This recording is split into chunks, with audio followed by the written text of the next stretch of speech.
Hello, friends. So we're here. Absolute gorgeous day. Couldn't ask for a better day to have a rally. Nurses Take DC, April 26, 2018. Let's see how many nurses showed up.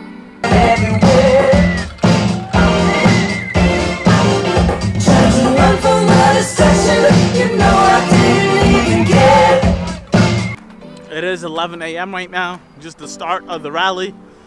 I'll be showing you as much as I possibly can, but I'm excited to join my sisters in this fight for safer nurse-to-patient ratios. Thank you very much for joining me. I really do appreciate this. So why don't you tell me and the people, who are you? My name is Lindsay. I am a ICU travel nurse. I've worked in ER, IR, I've worked as a house supervisor, I've done a lot of different stuff, but mainly ICU. How long you been a nurse?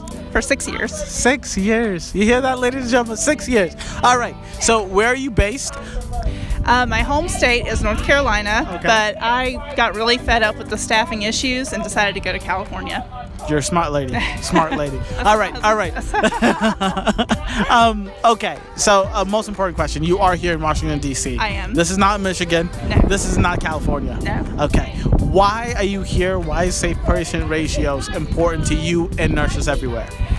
Safe patient ratios are very important to me because I became a nurse to care for people. Yes. And when I'm getting tripled in the ICU and I see nurses getting dumped on the floors with 8 or 9 patients, people are not getting cared for. They're getting handed pills, and there's failure to save, there's code blues, there's code whites, that stuff shouldn't be happening as frequently as it is.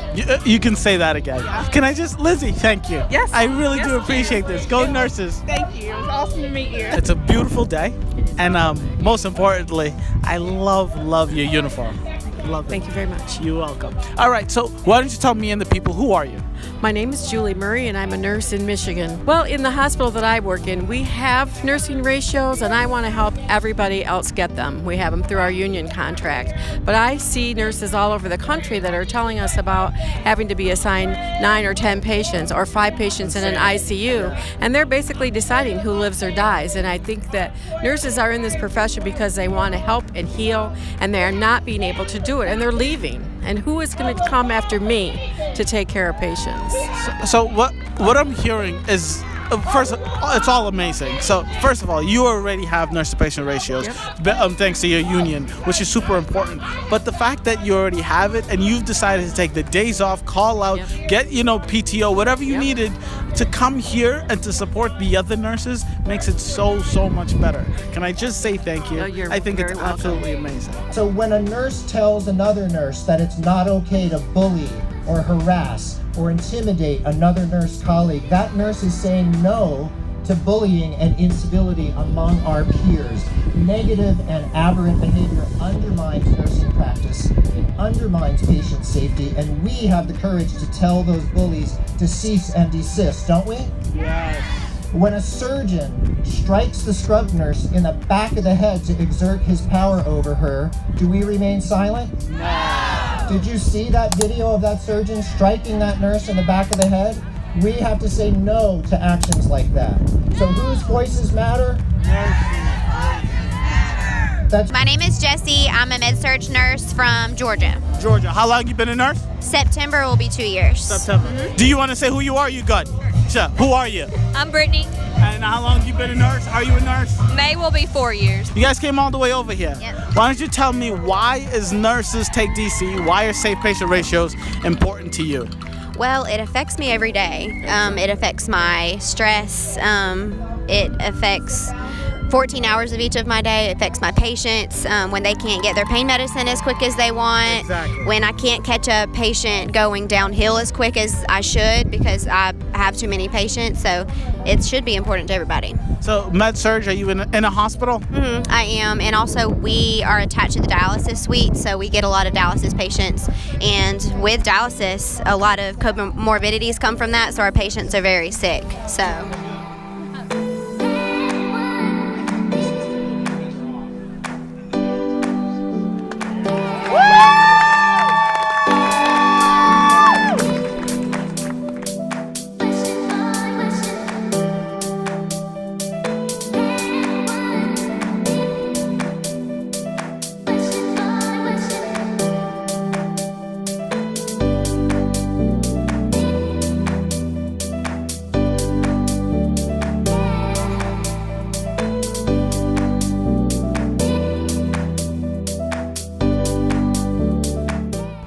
I'm Ashley. I am a medical surgical telemetry nurse.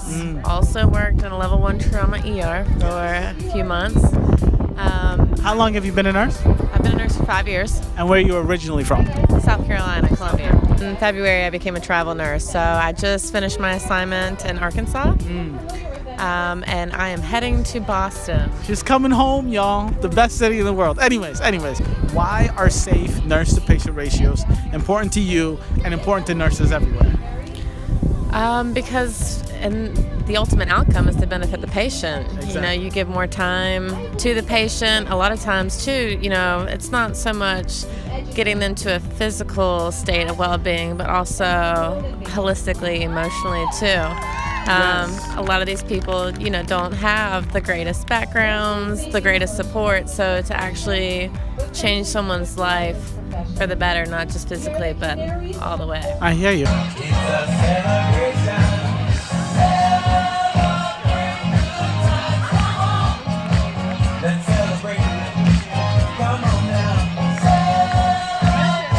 My name is Barbara Egger. I'm a retired nurse from New Jersey.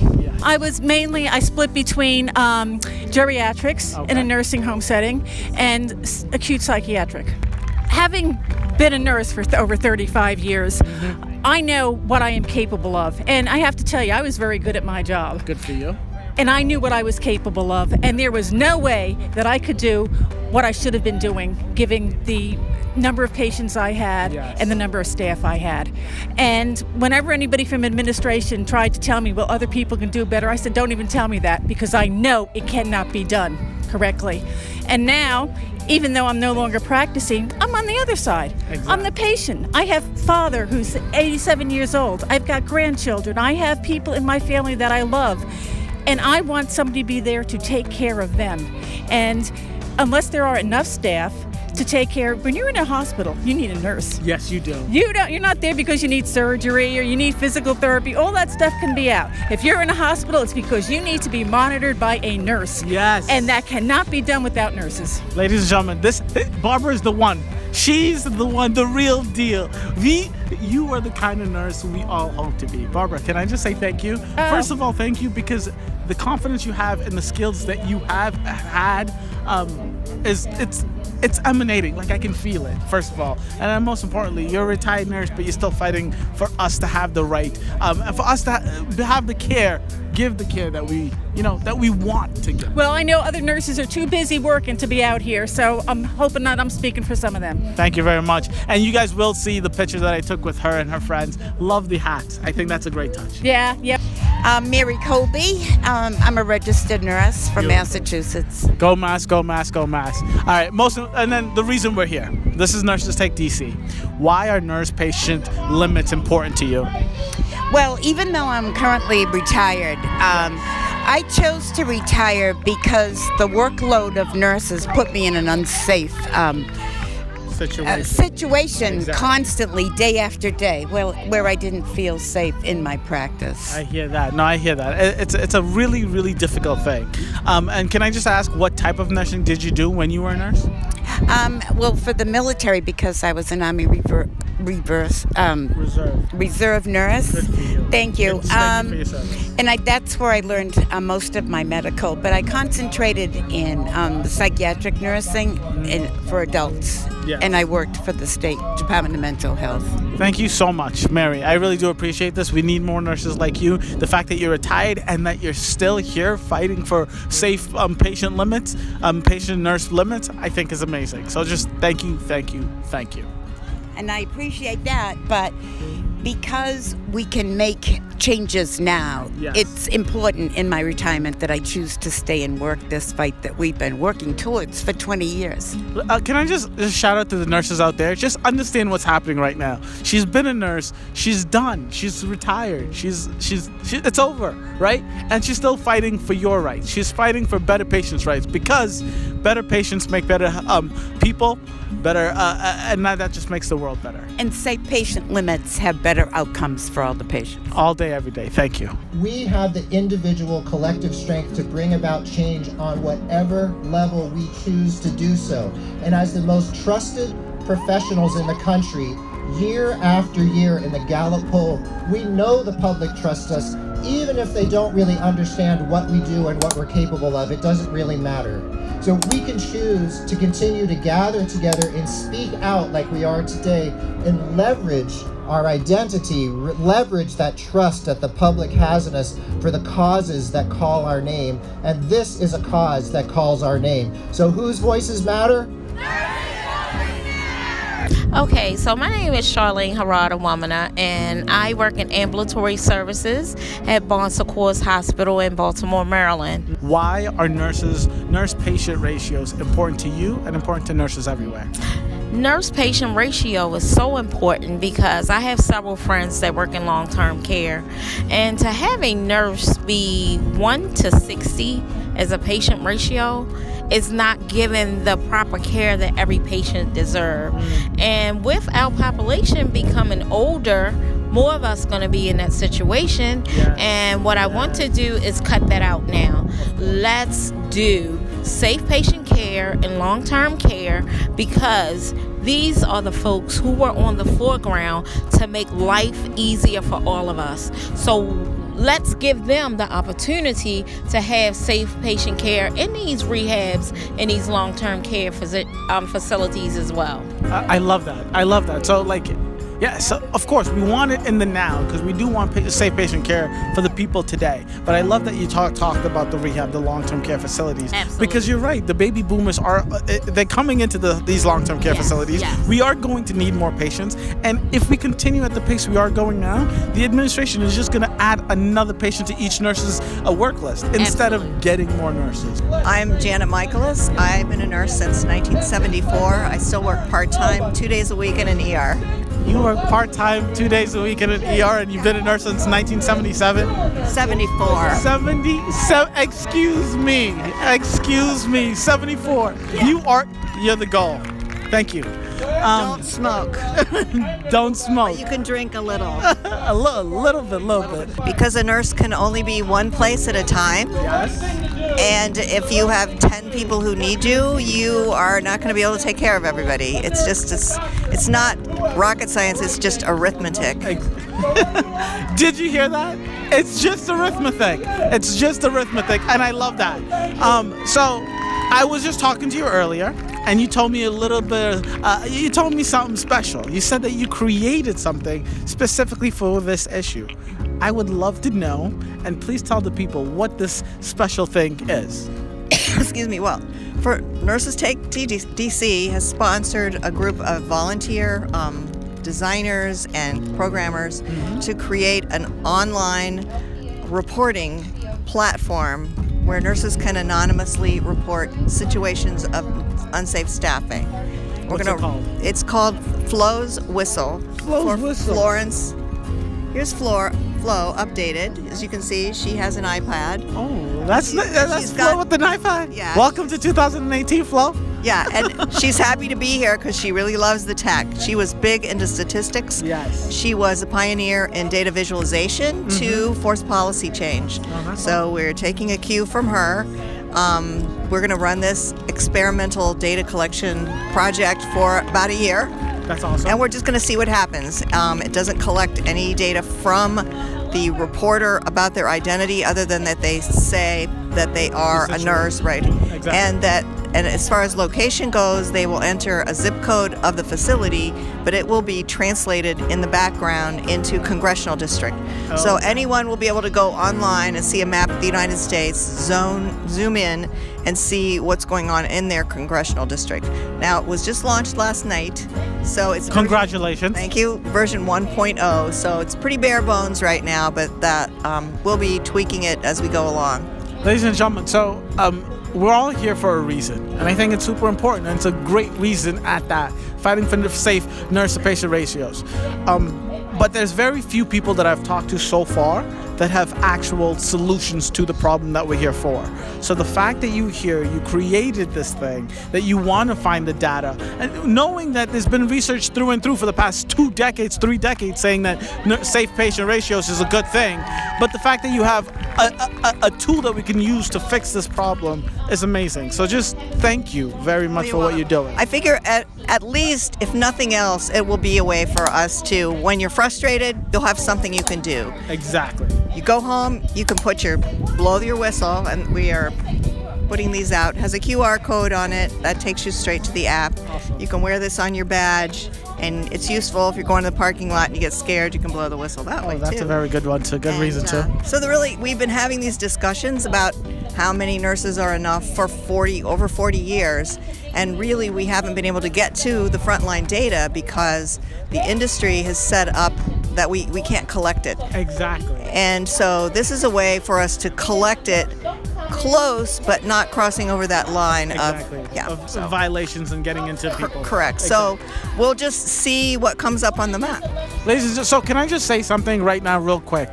It is important, right? So this is important. We want this fixed. So at least, the least that we can do, if you're not here, if you're not part of any union, if you're not fighting and making calls, at least tell us how you feel. At least tell us the issues that are at your hospital, that are at your district, right? Right. So that's the least you can do so we can fix it for all of us. And even though this won't let you be specific, you can't say X happened. You can say, I was here on this date, and during these hours, it was not safe. So the nursing process teaches us to assess, right? It teaches us to gather data and then take action. Today we're taking action because we've gathered the data and we know the cause is worth fighting for, don't we? Yeah. So whose voices matter? That's right. So my name is Jalil Johnson, and I'm a nurse. My background is that I've done a lot of the nursing programs, and I've worked in a lot of different kinds of nursing areas. So when you say all the kinds of nursing programs, what do you mean by that? Well, I was an LPN, and I got an associate's degree and became an RN, and then I got a bachelor's degree and then a master's degree to become a nurse practitioner, and then most recently my PhD. So that's a research doctorate. Congratulations. Thank you. PhD, ladies and gentlemen, we're talking to a doctor here, all right? Doctor in nursing, and I appreciate that. I think it's important. Good for you for going through literally every step. I mean, that's amazing. That's amazing in itself. We have to think bigger and beyond our unit and our clinical situations. And we have to empower each other and the next generation of nurses. But we hear, where have you been a nurse? Where do you reside? So I was raised in Tennessee, so I worked there for a while, and I was also a travel nurse.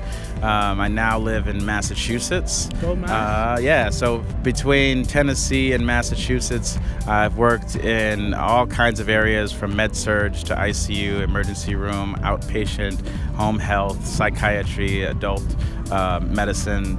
So I've done a lot of different kinds of nursing. Okay.